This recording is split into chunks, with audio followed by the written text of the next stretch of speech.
সবুজের ডগায় একগুচ্ছ রক্তিম, মৃদু বাতাসে দোলে রঙ্গন, ওই দূরে গোলাপের সমারোহ। বন্ধুদের স্বাগত জানাতে ফটকে নানা রঙের সুশোভিত পাপড়ি। তবে খালি চোখে বোঝা কঠিন কোনটা প্রাকৃতিক আর কোনটা কৃত্রিম। ফুল দেখলেই একটু গন্ধ নিতে ইচ্ছা করে, কিন্তু এ সময় কিছুটা দ্বিধায় পড়বেন আপনি, কারণ এই ফুলগুলোতে কোনো সুগন্ধি নেই। একটু হাত দিয়ে ছুঁয়ে দেখতে গেলেও কিছুটা অবাকই হবেন, কারণ এগুলো কোনো প্রাকৃতিক ফুল নয়, এগুলো আর্টিফিশিয়াল ফুল। তবে এগুলোর উজ্জ্বলতা কোনো অংশে কম নয়। সুবাস সজীবতাবিহীন পুষ্পবৃক্ষের জায়গায় এখন প্লাস্টিকের দখলে ফুলের বাজার। কিন্তু কেন? আমার এই ফুলটা সবাই ধরে মানে কেউ বলে কি যে বোঝাই যায় না, যে মনে হয় নেচারই এটা বাস্তব একটা ফুল। তাই আমি বলছি এটা একটা প্লাস্টিক ফুল। তো এটা দেখেন আমি অনেকদিন ব্যবহার করছি। কাঁচা ফুল হলে ওয়ান টাইম ইউজ, আমাকে ফেলে দিতে হতো। এটা বৃষ্টিতে ভিজে নষ্ট হয় না, অনেকক্ষণ থাকে। হ্যাঁ, আর কাঁচা ফুলটা তো নষ্ট হয়ে যায়, বেশিক্ষণ ব্যবহার করা যায় না। কয়েক দশক ধরে কৃত্রিম ফুল বিক্রি হয় রাজধানীর নিউ মার্কেট এলাকায়। শুরুর দিকে হাতে গোনা দোকান থাকলেও সময়ের ব্যবধানে বেড়েছে প্লাস্টিক ফুলের বেচাকেনা। ক্রমাগত এর চাহিদাও বাড়ছে। এক দশকের ব্যবধানে রাজধানীর চকবাজারে গড়ে উঠেছে কৃত্রিম ফুলের পাইকারি বাজার। বিসমিল্লাহ টাওয়ারের ব্যবসায়ী আব্দুস সালাম ২৪ বছর ধরে কৃত্রিম ফুল বিক্রি করেন। শুরুটা হয়েছিল গ্রামের মেলা দিয়ে। আগে ছিল হলো চন্দ্রিমা সুপারে ২-৩টা দোকান ছিল। আমি এখানে আসার পরে ওরা জানছে যে এখানে তো হোলসেল এলাকা, পুরা চকবাজার পুরাটাই হোলসেল মৌলিবাজার। তখনই ওরা এটা করছে যে এখানে আমরা যদি ঢুকি তাহলে হয়তো এলাকাটা সারা বাংলাদেশে এখান থেকে ছড়ায়, এখান থেকেই ছড়াবে। আগে তো এত দোকানে বিক্রি করতো না, এখন তো ফুলের দোকানেই অনেক হয়ে গেছে। নিউ মার্কেট আছে, গুলশান আছে, বনানী আছে। দেশে কৃত্রিম ফুলের বাজার দিন দিন বড় হলেও তার পুরোটাই এখনও আমদানি নির্ভর, যার বড় যোগান আসে চীন থেকে। বছরের পরিমাণ মূল্য প্রায় ২৫ কোটি টাকা। প্রাকৃতিক যত রকমের গাছ আছে, আপনি মনে করেন যে এই গাছের সব গাছের ফুলই আমাদের কাছে মোটামুটি আছে এবং চায়নারা তৈরি করে। আমরা ওই যে এইবার যেটা পাইছি, নেক্সট টাইম আমার নতুন আসতেছে। আমি যখন আসছি তখন মনে করি হয়তো ১৫-২০টা দোকান ছিল, এখন মনে হয় ১০০-র উপর হবে দোকান। আমরা মাসে আনি ২ কন্টেনারের দাম পড়ে আমাদের ২ কোটি টাকা। সরকার ব্যাট দিয়ে ৪০ লাখ। আগে আমি এমনও দেখছি, ৩ বছর আমার অভিজ্ঞতা থেকে বলতেছি, আমি যখন প্রথম আসছি তখন আমরা যখন সরকারের ব্যাট দিছি ১৩ লাখ টাকা এক কন্টেনার। এখন ওই ১৩ লাখ থেকে বেড়ে ২০ লাখ হয়েছে।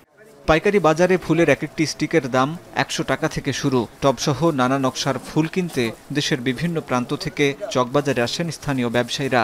স্থানীয় বাজারে কৃত্রিম ফুলের কদর বাড়ছে দিন দিন।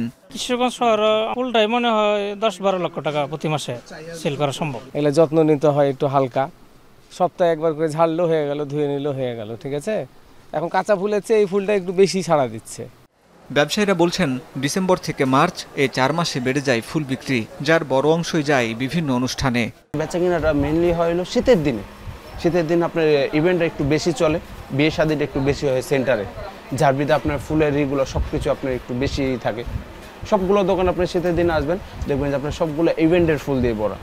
ঘর সাজানোর পাশাপাশি বিভিন্ন সামাজিক ও রাজনৈতিক অনুষ্ঠানে বাড়ছে কৃত্রিম ফুলের ব্যবহার। জন্মদিন থেকে শুরু করে সভা, সেমিনার, দোয়া মাহফিল, বাগদান, বিয়ে, বিবাহোত্তর সংবর্ধনা, কোথায় নেই এর চাহিদা। বছর জুড়ে সরগরম কমিউনিটি সেন্টারগুলোর প্রবেশপথ, সেলফি কর্নার, টেবিল কিংবা মঞ্চে এখন জায়গা করে নিচ্ছে কৃত্রিম ফুল। অনুষ্ঠানে ফুল সাজাতে ১০,০০০ টাকা থেকে শুরু করে কোটি টাকা বরাদ্দ পান আয়োজকরা। সাজসজ্জায় নতুনত্ব আনতেও আর্থিকভাবে সাশ্রয়ের লক্ষ্যে কৃত্রিম ফুলেই আগ্রহ তাদের। এদিকে কিছু ঝুলন্ত ফুল আছে, এটা দেখেছে আমরা ন্যাচারাল ফুলে পাচ্ছি না, কিন্তু আর্টিফিশিয়াল ফুলে পাচ্ছি। বাইরের দেশে যে কোনো একটা ফুল ওরা কপি করে, চায়নাটা যে কোনোভাবে হোক কপি করে তৈরি করছে, ওটা আমরা বাংলাদেশে ইউজ করতে পারতেছি। অথচ বাংলাদেশে খুঁজলে ওই ফুল পাওয়া যাবে না।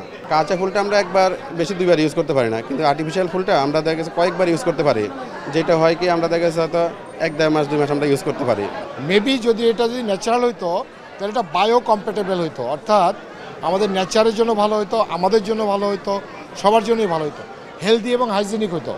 এদিকে প্লাস্টিক ফুলের বাজার যখন বড় হচ্ছে, তখন ক্রমেই ছোট হচ্ছে দেশে উৎপাদিত কাঁচা ফুলের ব্যবসা। কয়েক বছর ধরে কমছে চাষের পরিধি আর ফুল চাষিদের সংখ্যা। যারা সেন্টার খুলে বলছে তারা প্রত্যেকটা 10টা করে লোক অ্যানলিস্ট করে নিচ্ছে। এক একজনের থেকে ১৫ লাখ ২০ লাখ করে নিয়ে অ্যানলিস্ট। এক একটা লোকের থেকে কমিটি সেন্টারওয়ালারা 40% টাকা খায়। 60% টাকা দিয়ে কর্মচারী ফুল আর্টিফিশিয়াল ফুল দিয়ে সাজিয়ে লাভ করে।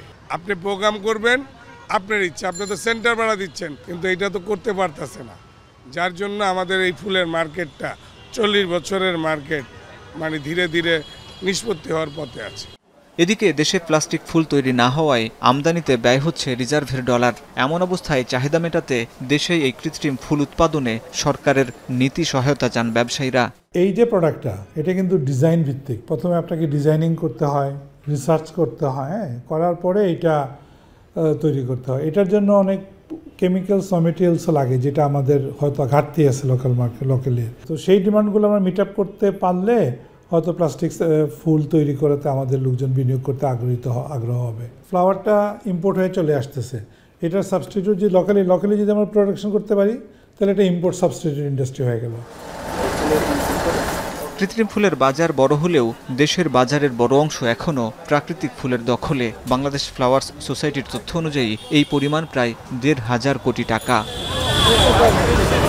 হাসিব বিল্লাহ, এখন, ঢাকা। শিয়া বাটার ও ভিটামিন ই সমৃদ্ধ lily glam beauty soap. Lily, always beautiful.